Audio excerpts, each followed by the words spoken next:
Fertiliser है, power है, तो बड़ा बजट एलोकेशन तो वहीं होगा जरूर।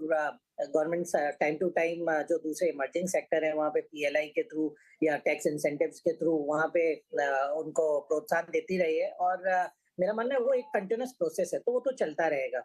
बट मेरी सलाह अभी भी रहेगी कि ट्रेडिशनल सेक्टर जो बजट के मेजर बेनिफिशियरी रहते हैं वहीं बने रहें, क्योंकि या आप देखेंगे जैसे ही उनके लिए बजट में एलोकेशन बढ़ेगा तो उन स्टॉक्स में ज्यादा मूवमेंट आएगा, क्योंकि आप देखेंगे एआई, रोबोटिक्स, ईवी, ये जो सेगमेंट है इसमें एलोकेशन हो के भी कितना हो लेगा। जबकि आप डिफेंस बजट देखें तो 6.25 लाख करोड़ का बजट है, यदि उसमें 10-1% भी इजाफा होता है तो 60-70 हजार करोड़ का एडिशनल बिजनेस हमारी डिफेंस कंपनीज को मिलता है।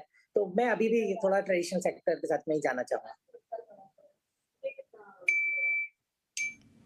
ठीक है, तो आशीष भाई फिर शेयर तो बताइए। जो स्टॉक मेरा रहेगा वो सेफ एंड डिफेंसिव स्टॉक है, वो एचएएल ही है, हिंदुस्तान एरोनॉटिक्स।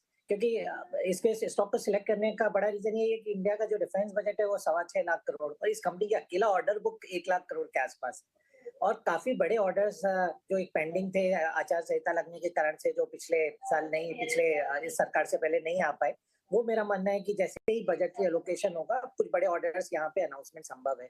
तो बिल्कुल एचएएल पे नजर रखना चाहिए, परफॉर्मेंस भी अच्छा है, हर ब्रोकरेजेस की रेटिंग भी 5600 से 6500 तक की टारगेट दे रहे हैं। बट मेरा शॉर्ट टर्म टारगेट 5600 रुपए का इस स्टॉक में बजट तक के लिए।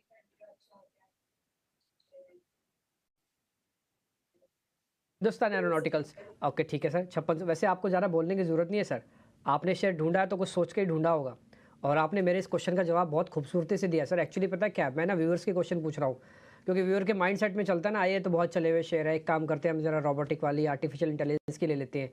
लेकिन आपने बताया कि उनका बजट हो के भी कितना हो जाएगा, सबसे बड़ा बजट तो डिफेंस का ही है, और डिफेंस में सबसे बेहतर एचईएल है। तो आपने बहुत अच्छे से क्लियर कर दिया सर, बिल्कुल हमारा कन्विक्शन हाई है, हम इस शेयर के साथ आगे बढ़ेंगे और आपको याद भी रखेंगे जब ये टारगेट अचीव हो जाएंगे। बहुत बहुत शुक्रिया आशीष भाई, थैंक यू वेरी मच। कोई डिस्क्लोजर दोगे आप, कोई डिस्क्लोजर है सर? जी, हाँ, इस एचएएल को हम काफी समय से अपने जो इन्वेस्टर्स हैं उनको एडवाइस करते रहे, तो हो सकता है यहाँ पे पोजीशंस अभी भी आउटस्टैंडिंग हो, तो इसको नोट करना चाहिए। ठीक है आशीष भाई, बहुत बहुत